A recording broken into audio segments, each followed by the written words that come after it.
sampai kelak ditiupkannya sangkakala, tanda habisnya umur dunia ini.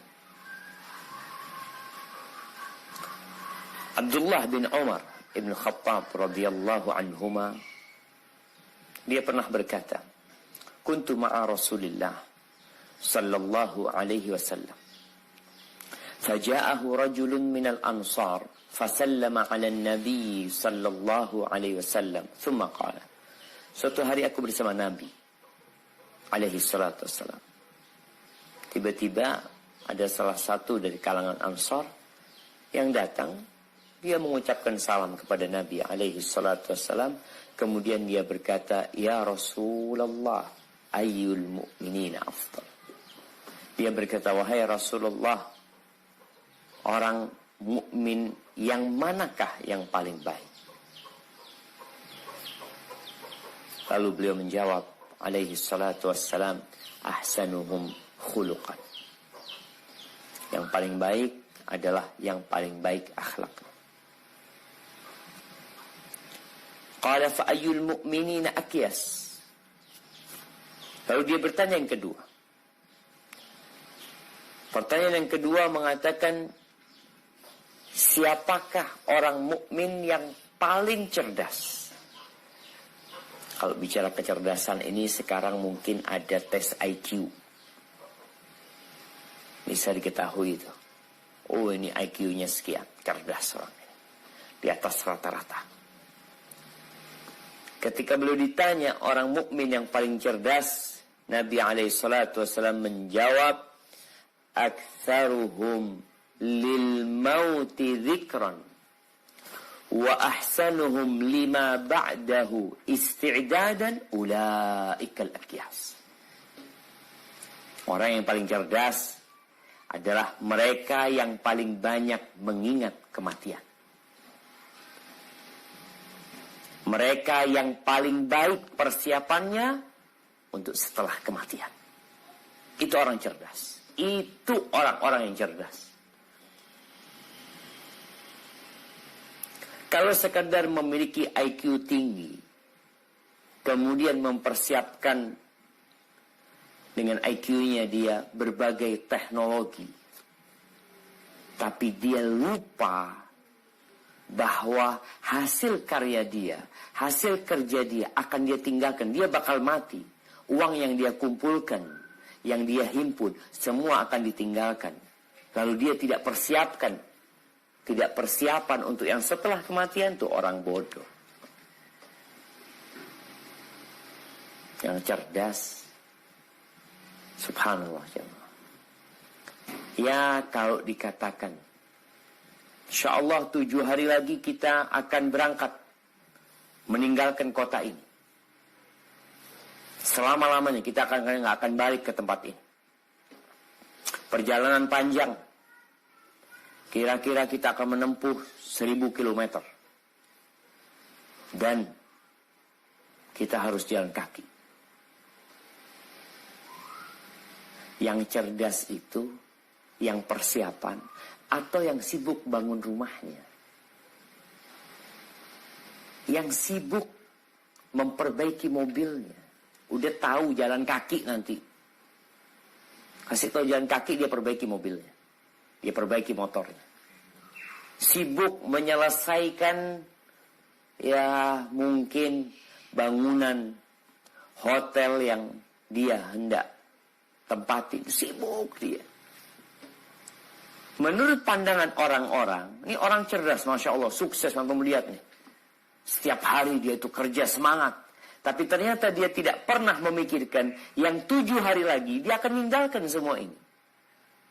Mana yang cerdas? Yang cerdas itu yang persiapan. Pakai ranselnya dia penuhin semua bekal. Jangan sampai 7 hari waktu berangkat ternyata dia nggak punya persiapan apa-apa. Maka jadilah orang yang cerdas. Kalau bicara kehidupan setelah kematian, kita akan berbicara tentang kehidupan yang panjang. Nggak cukup. Waktu yang hanya 1 jam. Dan di antara inti dakwah Rasul sallallahu alaihi wasallam adalah menekankan tentang keimanan kepada hari akhir. Beriman kepada Allah, beriman kepada hari akhir, beriman kepada Rasul sallallahu alaihi wasallam. Ini menjadi 3 pondasi. Beriman kepada hari akhir banyak didustakan oleh orang. Ada yang meragukannya. Padahal Allah berfirman di surat Ghafir ayat 59. Nah, surat Ghafir ayat 59.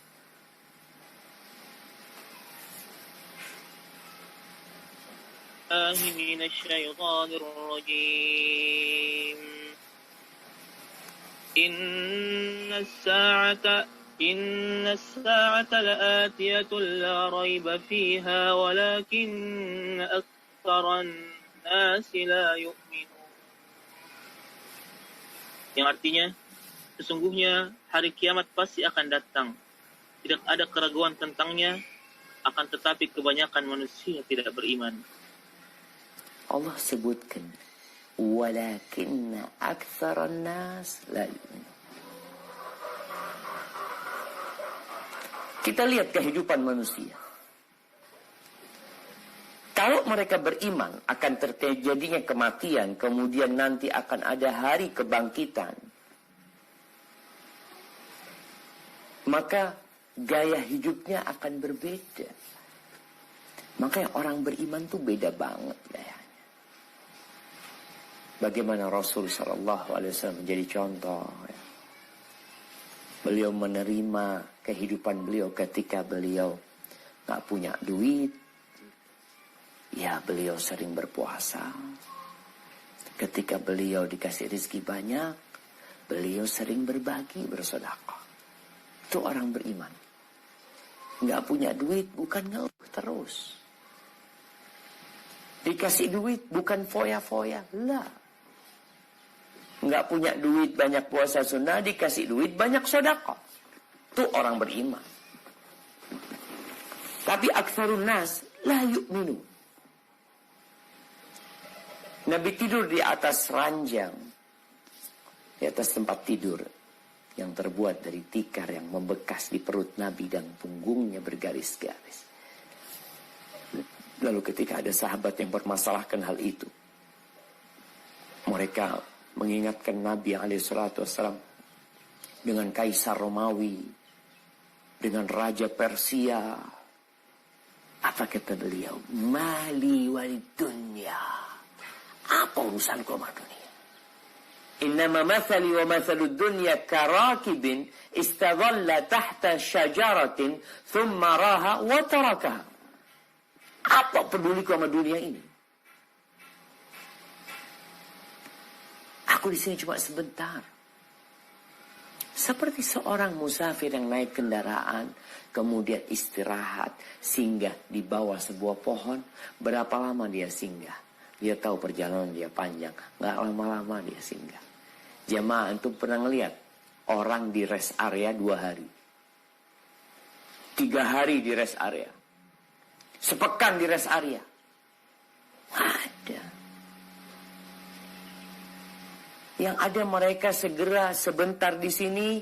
Ayo yang mau ke toilet. Ayo yang mau makan, mau beli makanan, beli air. Kita lanjut perjalanan. Kenapa? Ini tempatnya bagus, ayah. Kita nggak, bukan mau di sini, mau jalan kita. Bukan tempat kita ini. Walakin aktsaran nas la yu'minun. Kebanyakan manusia tidak beriman. Di surat Yasin, di ayat 78 sampai 83. Coba dibaca. Kita sering baca surat Yasin. Banyak manusia suka baca surat Yasin. Tapi kadangkala kita nggak ambil tuh pelajaran dari surat Yasin. Yang ada hadis yang mengatakan Iqra'u Yasin ala mautakum. Bacakan Yasin buat orang-orang yang mau meninggal dunia. walaupun hadis ini diperbincangkan kesahihannya oleh para ulama.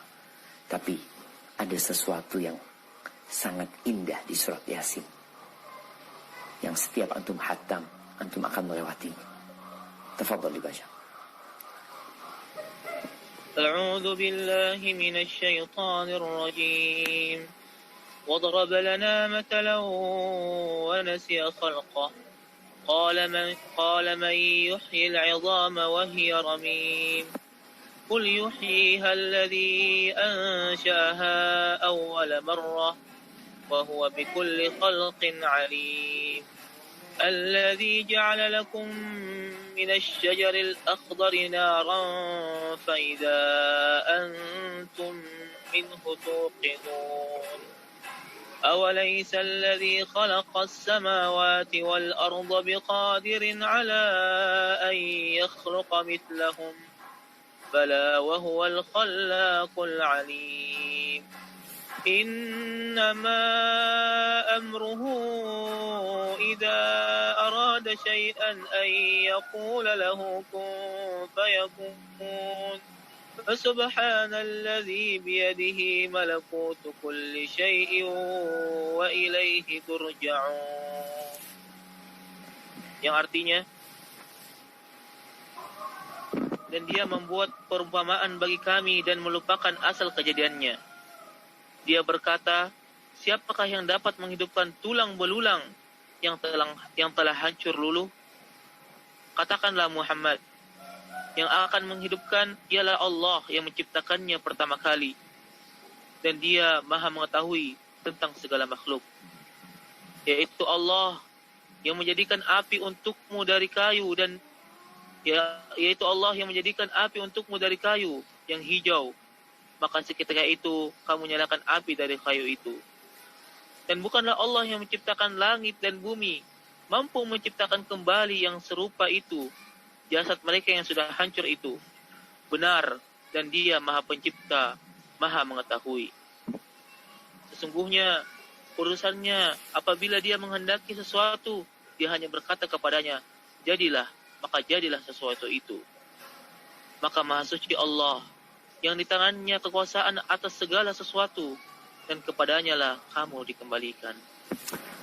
Barakallahu fikum. Ada manusia yang sampai datang menjumpai Nabi alaihi salatu wassalam. Dia ambil tulang, disebutkan namanya Al-As bin Wa'il, dihancurkan di depan Nabi lalu dilemparkan kepada Rasul sallallahu alaihi wasallam sambil mengatakan, amma yuhyil 'idham wa hiya ramim, ayuhyillah hadza ba'da ma ara. Apakah setelah hancur seperti ini Allah akan menghidupkannya kembali? Apa kata Rasul sallallahu alaihi wasallam? Na'am, yumituka Allah, thumma yuhyika, thumma yudkhiluka jahannam. Ya, Allah akan mematikanmu, kemudian akan menghidupkanmu, kemudian akan menjebloskanmu ke dalam api neraka.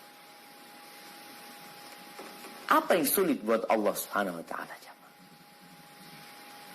Kita melihat banyak kejadian di muka bumi ini. Masya Allah. Orang menghidupkan kompornya dengan kayu yang awalnya hijau, penuh dengan air. Kemudian tiba-tiba bisa mengeluarkan api. Allah yang menciptakan langit dan bumi. Apakah penciptaan kalian lebih susah dari penciptaan langit dan bumi? Jamaah rahimakumullah ya.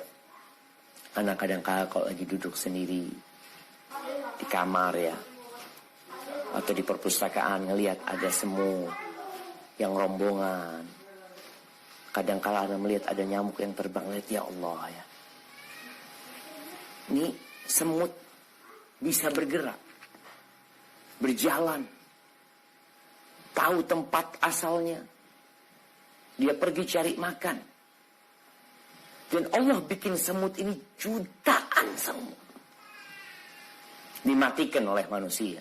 Nyamuk pun seperti itu. Dia bisa terbang. Ya Allah, Allah ala kulli syai'in qadir. Antum pernah melihat yang namanya laron. Bagaimana Allah ciptakan laron? nanti bisa gerak ya, kemudian bisa terbang, nanti lepas sayapnya, nanti balik lagi dia. Allahu Akbar. Innama amruhu idza arada syai'an ay yaqula lahu kun fayakun. Allah menceritakan di dalam Al-Qur'anul Karim tentang dialog yang terjadi di dalam surga. Dialog ini sungguh menegangkan. Kalau kita di televisi kadang-kadang nonton dialog sama orang sukses, dia menceritakan perjuangan dia ya. Ada beberapa acara didatangkan fulan yang menjadi orang terkaya nomor sekian ya. Ditanya gimana kok bisa seperti ini seperti itu. Allah ceritakan tentang dialog penghuni surga. Gimana dia akhirnya bisa masuk surga. Apa sih yang kamu kerjakan? Apa yang memotivasi kamu? Allah ceritakan hal ini di surat Shafat ayat 50 sampai ayat 61.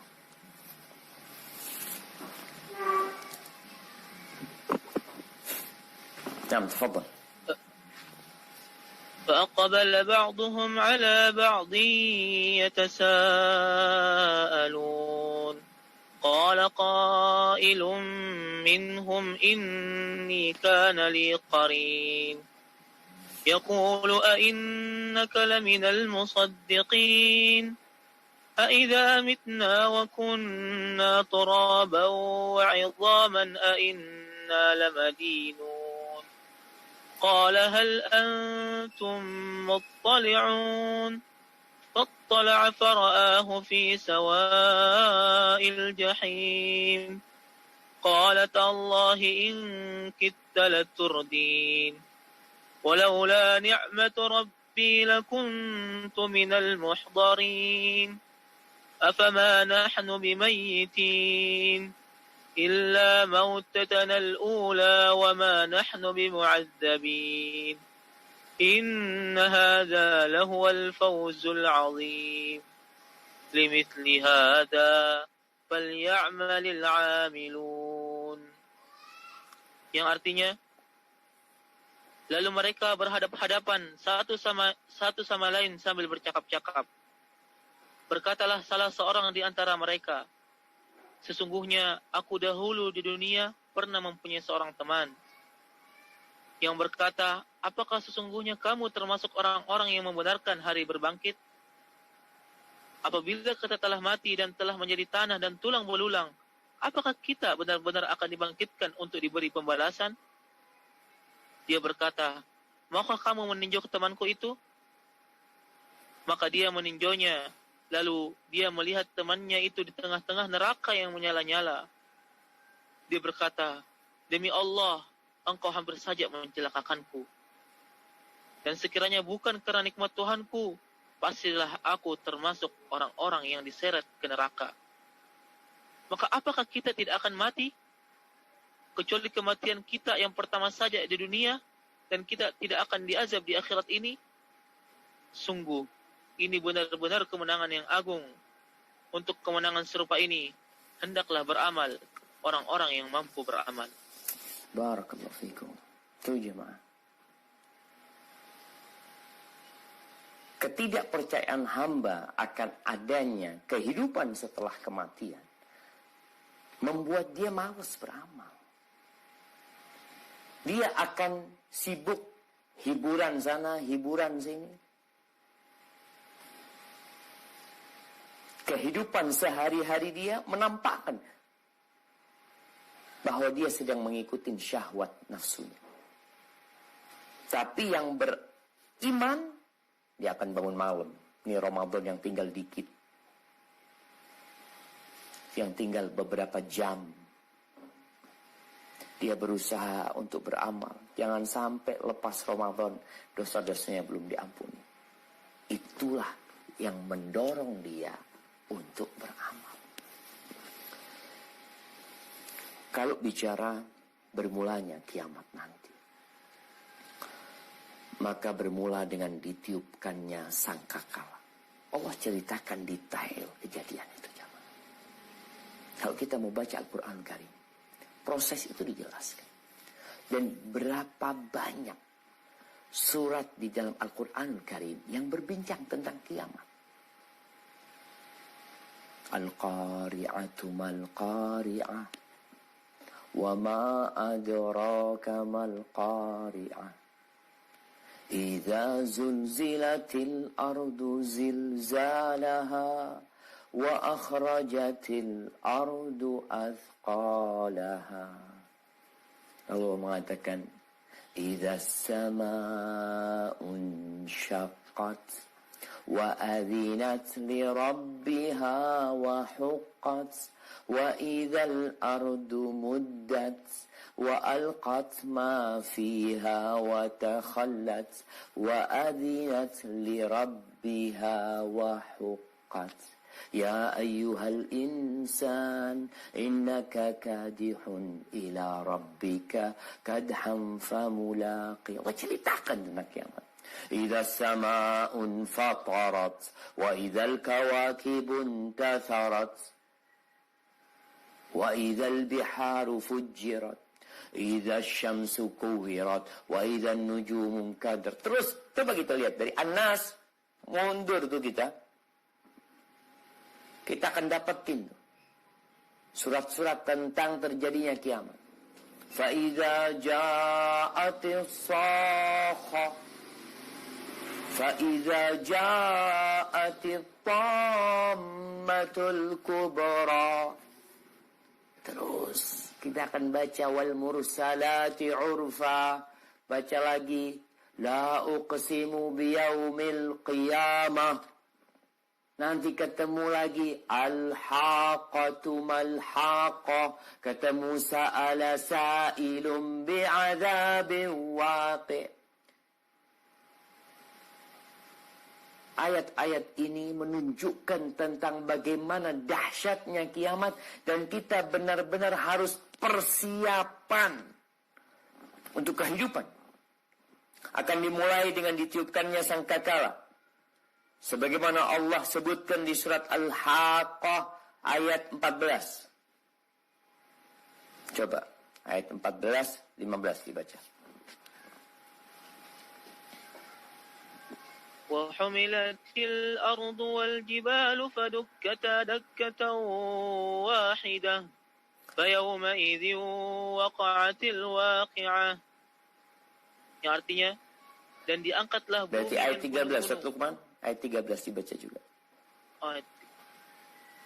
فإذا نفخ في الصور نفخة واحدة وحملت الأرض والجبال فدكتا دكة واحدة فيومئذ وقعت الواقعة. Maka apabila sangkakala ditiup sekali tiup, dan diangkatlah bumi dan gunung-gunung, lalu dibenturkan keduanya sekali benturan, maka pada hari itu terjadilah hari kiamat. Subhanallah, Israfil, dia memegang sangkakala yang besar sekali, yang Nabi SAW bercerita sejak diciptakan Israfil itu menunggu. Matanya seperti bintang yang cerah menengadah ke arsy Allah Azza wa Jalla. Dia menanti kapan diperintahkan untuk meniupkan sangkakala, karena nggak ada yang tahu kapan terjadi.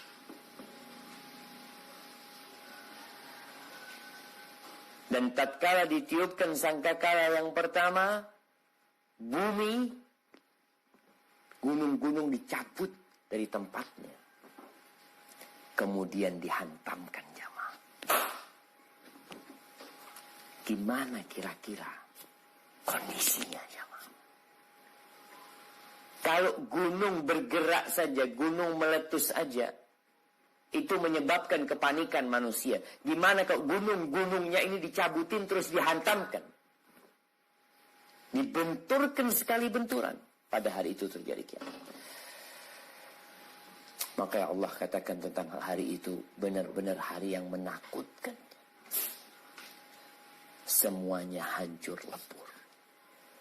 Gunung-gunung berterbangan. Bintang-bintang bertabrakan. Bumi menjadi satu hamparan rata. Mau lari kemana? Engkau punya. Ya kalau sekarang kita lihat ya, kadangkala ada orang yang mau ditangkap KPK bisa lari. Gak ketahuan di mana tempatnya. Atau pencuri. Lari gak ketahuan tempatnya. Nanti mau lari kemana engkau? Pada hari itu Allah mengatakan yaqulul insan yauma idzin ainal mafar. Manusia akan berkata pada hari itu, kemana tempat berlari? Kalla la wazar. Nggak ada. Mau berlindung gimana engkau? Kepastian itu akan datang. Kapan akan terjadi? Nggak ada yang tahu kecuali Allah Azza wa Jalla. Ada yang mengatakan ya kiamat itu tinggal beberapa tahun lagi. Umur umat Islam tinggal 1500 tahun lagi. Wallahu a'lam, nggak ada yang tahu. Tanda-tandanya ada, na'am.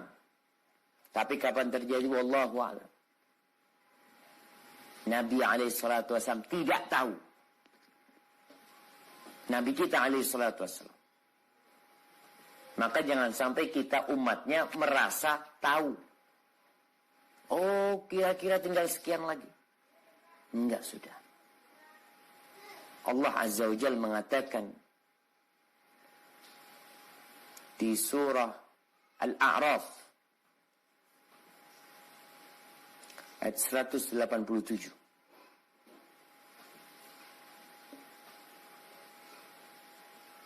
Surah Al-A'raf ayat 187.